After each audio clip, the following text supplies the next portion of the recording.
ሰላም ጤና ይስጥልን እጅጉን የምናከብራችሁ ክቡራንና ውድ አድማጭ ተከታታዮቻችን አሁን በተሰሙና መደመጥ ባለባቸው ሰበርና ልዩ ልዩ መረጃዎችን ይዘን ቀርበናል። እንደተለመደው ሁላችሁም ቪዲዮ ላይክ አድርጋችሁ እስከ ዜናችን ፍጻሜ ድረስ አብራችሁ እንድትቆዩ በአክብሮት እየጋበዝን ለዛሬ ያዝንላችሁን ከሀገር ውስጥና ከውጭ ዋና ዋና መረጃዎችን በማስተዋወቅ እንጀምራለን።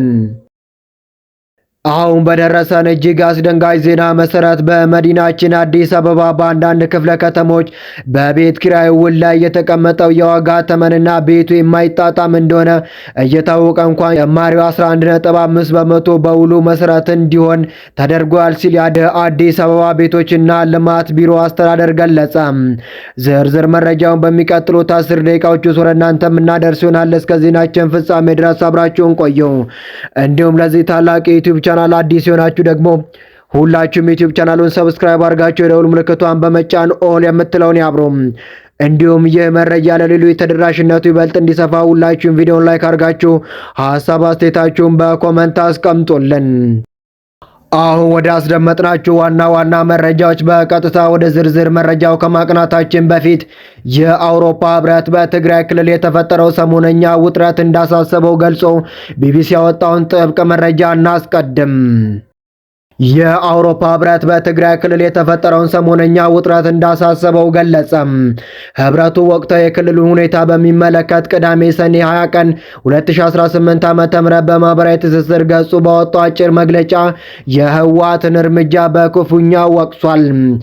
የአውሮፓ ህብረት በትግራይ ጦርነት ወቅት ላይ ኢትዮጵያ ላይ ማዕቀብ ጥሎ የነበረ ሲሆን ከሁለት ወራት በፊት አቋርጦት የነበረውን የኢትዮጵያ እርዳታ መመለሱን በይፋ አስታውቋል። ህወሓት ትይዩ የክልሉ ምክር ቤት ማቋቋሙንና በክልሉ እያደረገ ያለውን አስገዳጅ ወታደራዊ ምልመላ ያነሳው ህብረቱ እርምጃዎቹ በ2015 ዓ.ም የተፈረመውን የፕሪቶሪያን ግጭት የማቆም ስምምነት አንቀጾችን የሚጥሱ ናቸውም ብሏል። የአውሮፓ ህብረት የፕሪቶሪያን ስምምነት ሙሉ ለሙሉ እንዲፈጸም በሁለቱ ፈራሚዎች ወገኖች ማለትም በኢትዮጵያ ፌዴራል መንግስቱና በህወሓት መካከል በአስቸኳይ ንግግር እንዲደረግም ጠይቋል። ህብረቱ ሰላምና መረጋጋትን ለማስፈን የአፍሪካ ህብረት ከፍተኛ ተወካይ ፕሬዝዳንት ኦሉሴጉን ኦባሳንጆን ለማሸማገል የሚያደርጉትን ጥረት ሙሉ በሙሉ እንዳደግፋለን ሲሉም ገለጹ። በምርጫ ቦርድ ህጋዊ እውቅናው የተነሳ ህወሓት በፌዴራል መንግስቱ የተሾመውን ጊዜ አስተዳደር በማስወገድ ከጦርነቱ በፊት በነበረው ምርጫ ያሸነፈው ምክር ቤት ከመለሱ ወራቶች ተቆጥረዋል። የህወሓት ማዕከላዊ ኮሚቴ ባለፈው ሚያዝያ ከ6 ዓመት በፊት የተመረጠውን የትግራይ መንግስት ምክር ቤት ወደ ስራ እንዲመለስ መወሰኑን ተከትሎ ይህ ምክር ቤት የቀድሞውን የክልሉን ርዕሰ መስተዳደር ዶክተር ደብረጽዮን ገብረ ሚካኤል ዳግም ፕሬዝዳንት አድርጎ መምረጡ ይታወሳል። መፈንቅለ መንግስት አድርጎ ስልጣን ተቆጣጥሯል የሚባለው ህወሓት የግዳጅ ወታደራዊ ምልመላ እያደረገ እንደሆነም ተዘግቧል። በቅርቡ ለትግራይ ህዝብ ህልውናና ደህንነት ለማረጋገጥ በሚል ያወጣው አወዛጋቢ የግዳጅ ወታደራዊ አገልግሎቶችን የሚፈቅድ ነው። የክልሉ ምክር ቤት አፈ ጉባኤ ምህረት በራ በዚህ ሳምንት በጻፈው ደብዳቤ የህጉ ተፈጻሚነት በአስቸኳይ እንዲጀምር መመሪያን አስተላልፈዋል።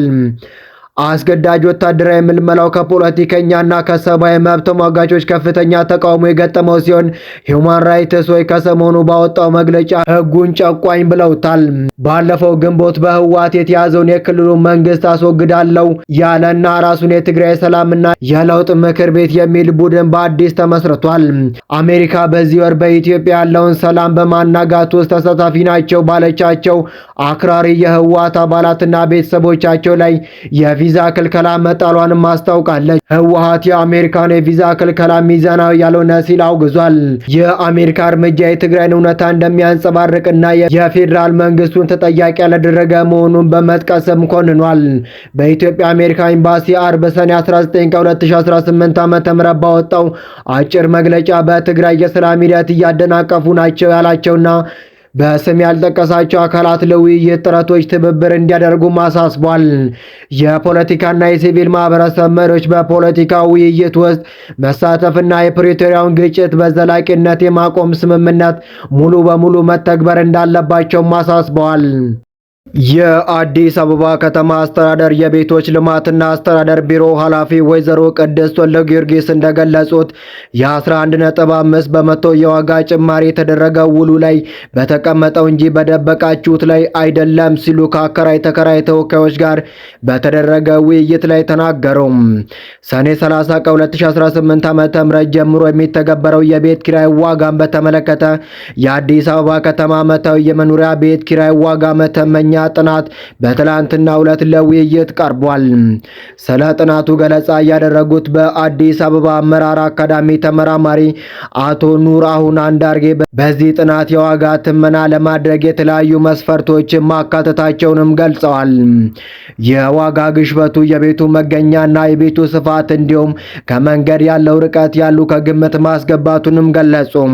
ተመራማሪው ጥናቱን ለማድረግ በከተማዋ ያለውን የሕዝብ ቁጥር ለማወቅ አስቸጋሪ እንደነበር በመግለጽ የህዝቡ ቁጥር መብዛት የፍላጎትና አቅርቦት አለመመጣጠን ፈጥሯል ሲሉም የነበረውን ችግር ገልጸዋል። እስካሁን ወጥ የሆነ አሰራር ባለመኖሩ ምክንያት 28 በመቶ አከራዮች በየጊዜው በዘፈቀደ የዋጋ ማሻሻያ ያደርጉ እንደነበር በመድረኩ ላይም ገለጹ።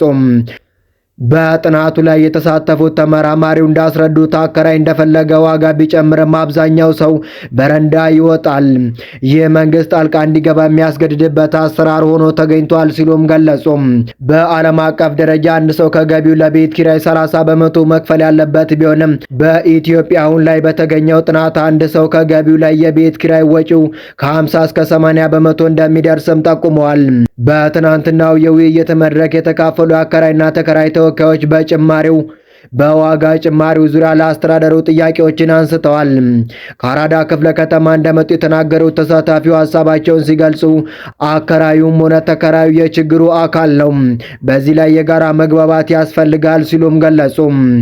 የ11.5 በመቶ የዋጋ ጭማሪው ለአከራይም ሆነ ለተከራይ የዋጋ ተመኑ ሚዛናዊነት ላይ ጥያቄን አስነስቷል።